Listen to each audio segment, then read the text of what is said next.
Assalamualaikum warahmatullahi wabarakatuh.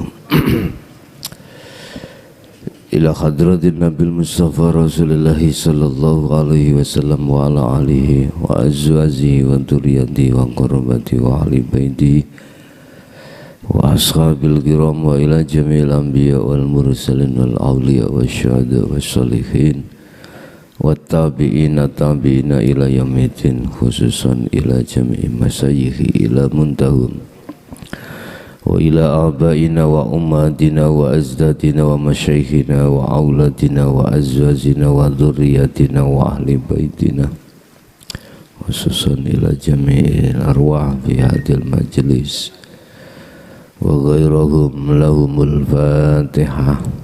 A'udzu billahi ya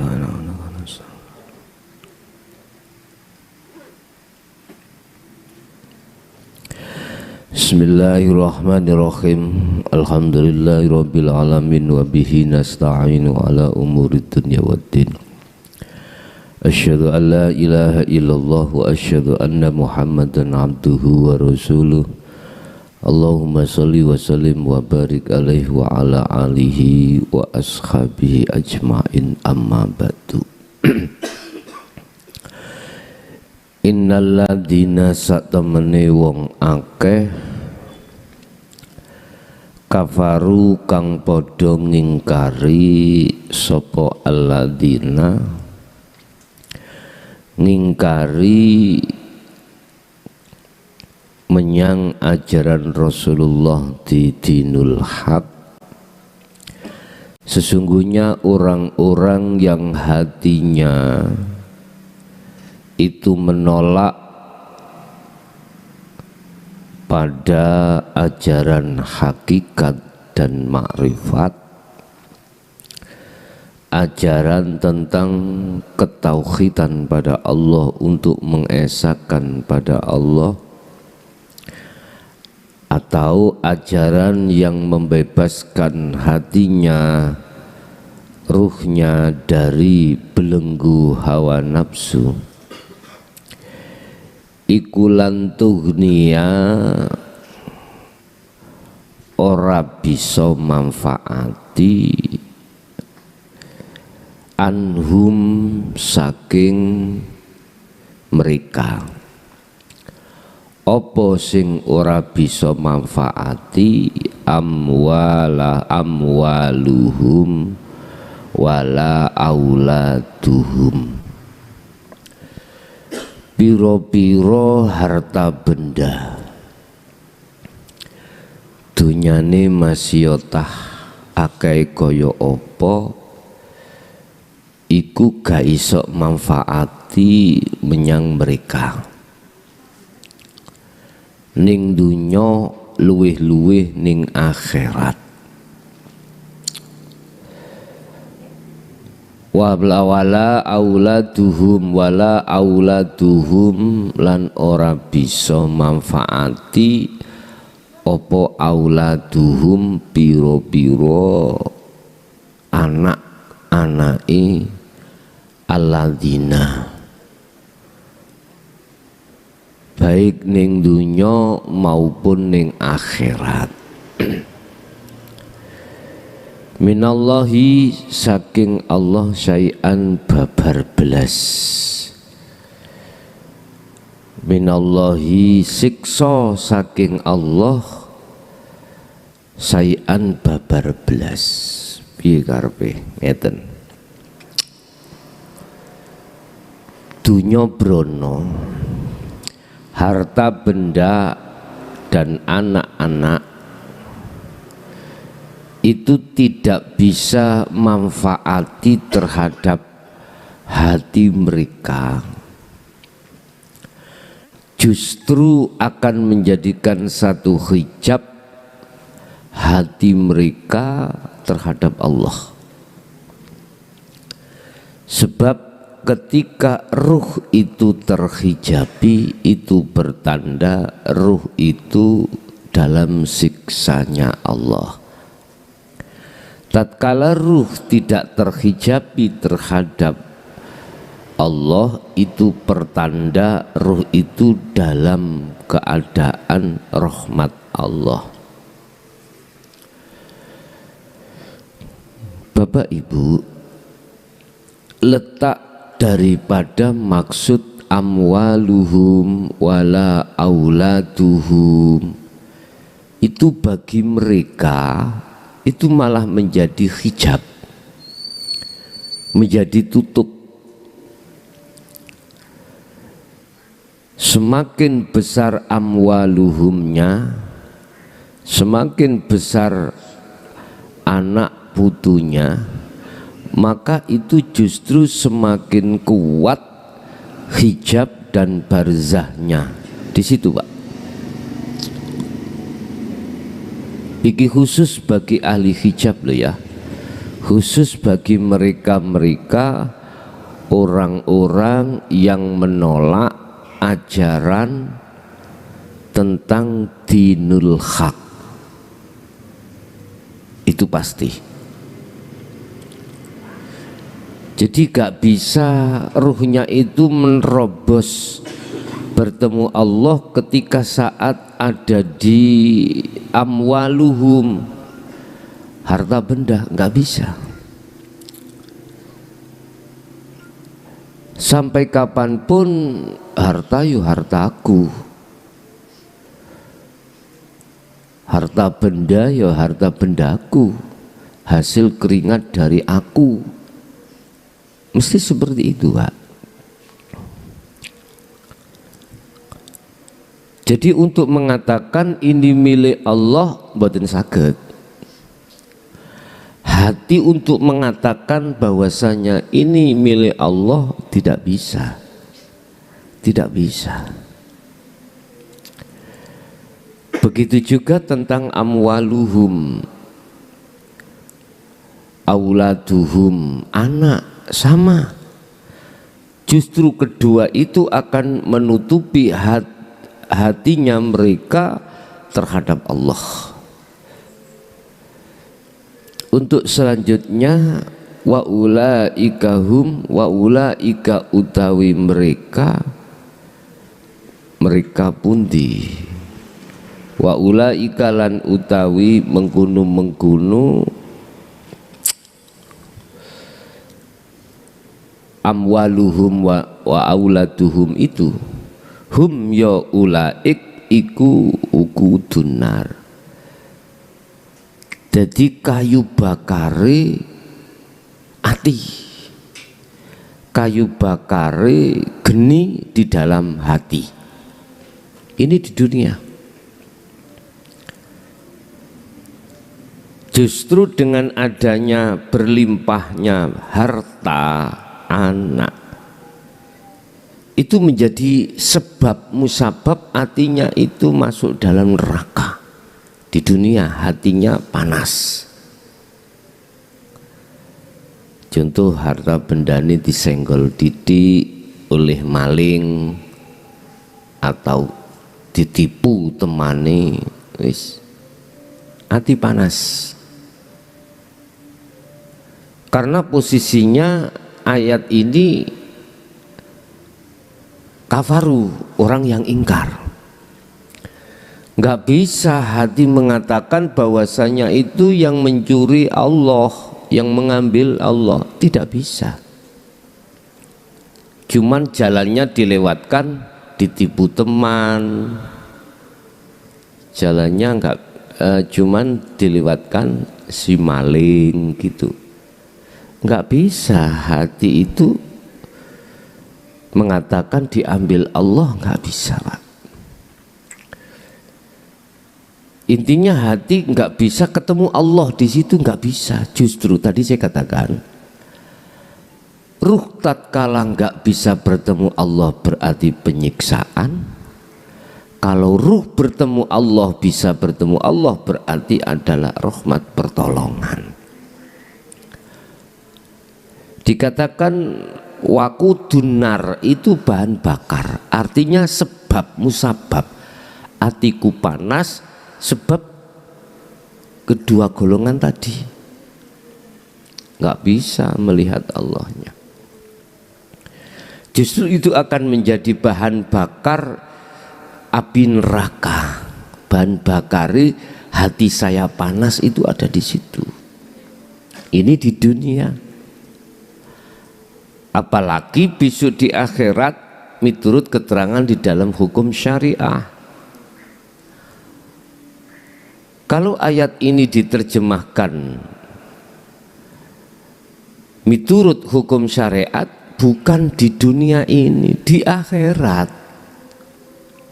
Lah nyapo sampean ngenteni ning akhirat. Padahal ayat ini menerangkan posisi kita di dunia ini. Kan dikatakan mazra'atul akhirah. Dunia ini adalah sebagai lapangan atau sebagai mazra'atul akhirah, gambaran di akhirat sesuk, atau wahana akhirat sesuk.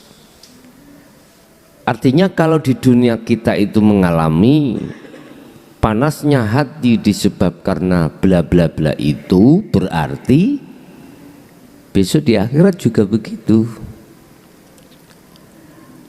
Dalam istilah mudahnya, kehidupan apa yang ada di dunia yang kita masing-masing alami itu sebagai koco, pengilon, kaca pengilon kita di akhirat seperti itu.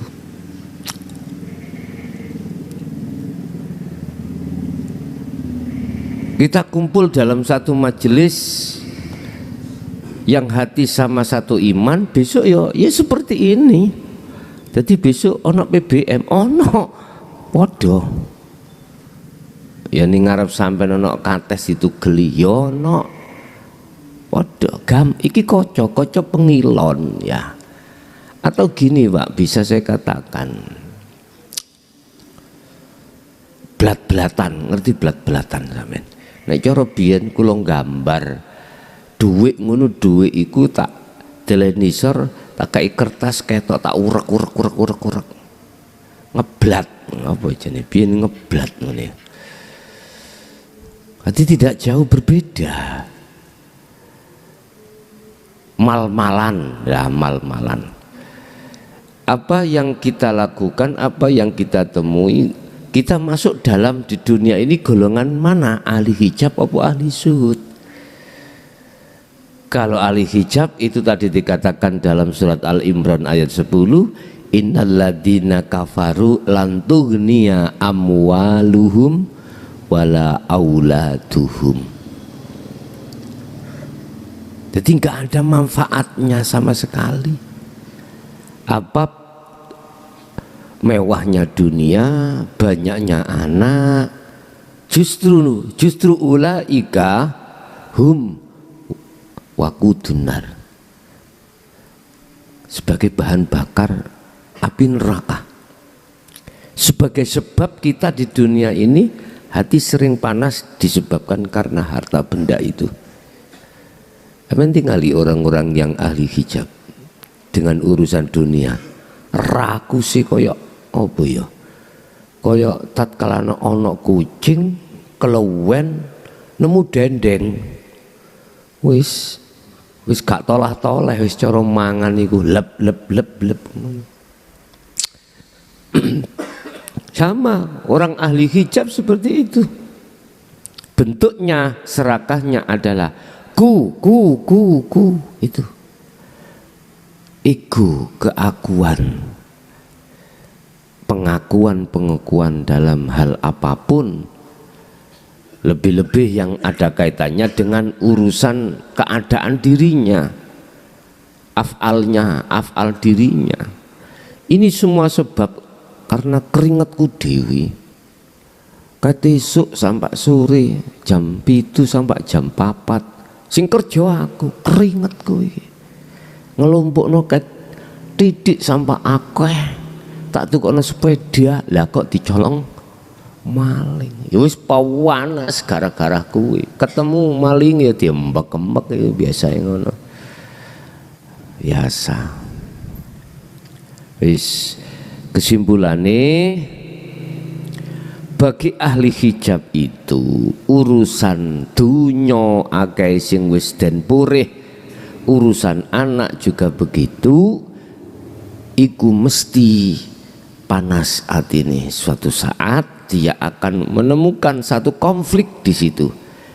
Menjadikan hatinya panas berarti dia akan dihukumi oleh Allah ruh yang terbarzah, ruh yang terkurung di dalam alam barzah di dunia.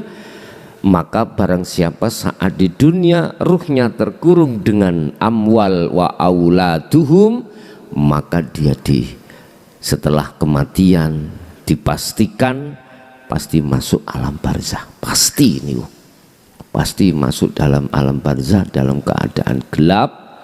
Makanya ada istilah siksa kubur, itu ada di situ. Itu akan terjadi hanya pada golongan ahli hijab. Saya tidak mengatakan bahasa kafaru wong kafir, enggak, ahli hijab. Kalau kita bicara ahli hijab itu tidak melihat, tidak memandang status kita apakah orang Islam, apakah orang non-Islam, semuanya. Siapa yang tergolong ruhnya itu sebagai ahli hijab, dialah nanti yang akan masuk di dalam alam barzah.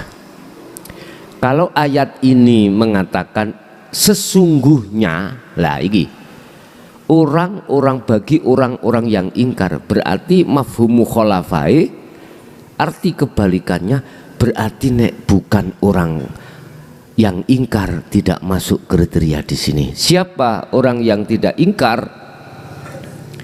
Adalah ahli syuhud.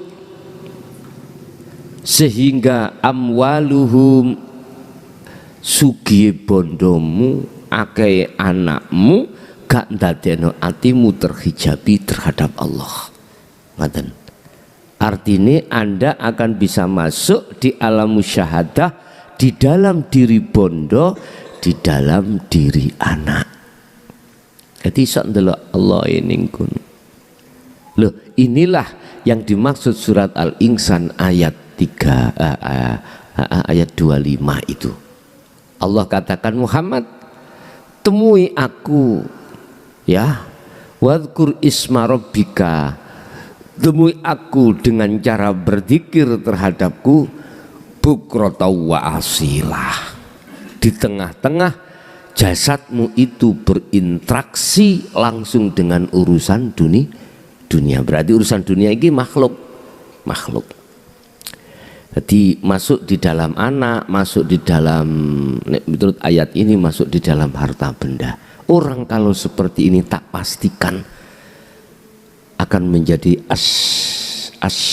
asyuja ya, asyuja asyaha apa? Dia kalau sudah hatinya bisa mengatakan semua milik Allah, di situ ada gelombang, hatinya ada gelombang, hatinya ada frekuensi untuk mentasarufkan apa yang diperintahkan Allah terkait masalah amwaluhum niki. Terkait masalah bondo, harta benda. Dalam arti kata lain secara singkat, ahli syuhud iku kalau sudah betul-betul di situ itu mboten al-bakhil, mboten asyuja, dia loman. Lah ketika lomannya dia itu ada perintah. Jadi gak rakus apa maneh melaweki, mboten. Beda. Jadi sifat jelek yang ada pada diri al-hijab itu dibalik sifat api yang ada, yang bagus terhadap ahli syuhud. Itu malah kebalikan biasa yang ngoten. Bapak Ibu hadirin jamaah rahimakumullah, itu apa yang bisa kami sampaikan terkait masalah surat Al-Imran ayat 10 yang menghujamkan, membedakan terkait masalah harta benda dan anak terhadap dua golongan, ahli hijab dan ahli syuhud.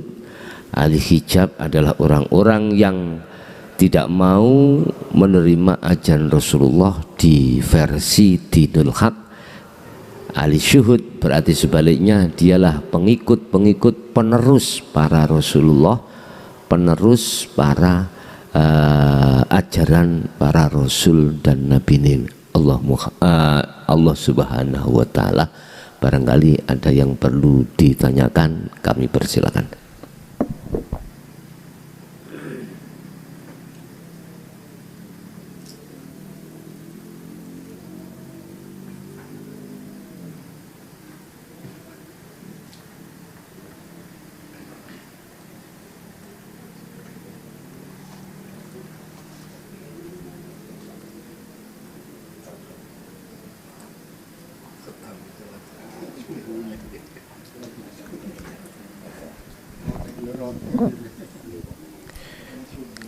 Kalau nggak ada, kita akhiri. Al-Fatihah.